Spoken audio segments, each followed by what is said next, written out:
உலகில் விடை தெரியாத விஷயங்கள் நிறைய உள்ளன. அவற்றில் ஒன்று பர்முடா முக்கோணம் என்பது.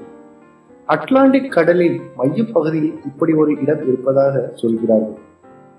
இந்த பகுதியை கடக்க நினைத்த ஆயிரக்கணக்கான கப்பல்களும் நூற்றுக்கணக்கான விமானங்களும் மாயமாய் மறைந்ததென என்கிறார்கள். இப்படி திடீரென்று காணாமல் போவதற்கு என்ன காரணம் என்று புரியாத புதிராகவே உள்ளது.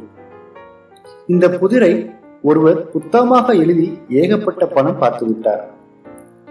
அந்த புத்தகத்தில் உள்ளதெல்லாம் வெறும் புரளி என்று மற்றொரு புத்தகம் எழுதி அதிலும் காசு பார்த்து விட்டார். எப்படி இருந்தாலும் பர்முடா முக்கோணத்தில் காணாமல் போவதற்கு புயல், காற்றில்லா மையம் போன்றவைதான் காரணம் என்கிறது விஞ்ஞானம். இருந்தாலும் புதிர் முழுமையாக விடுபடவில்லை. மேலும் இது போன்ற சுவையான தகவலுக்கு யூடியூப் தமிழ் சேனலை சப்ஸ்கிரைப் பண்ணுங்கள்.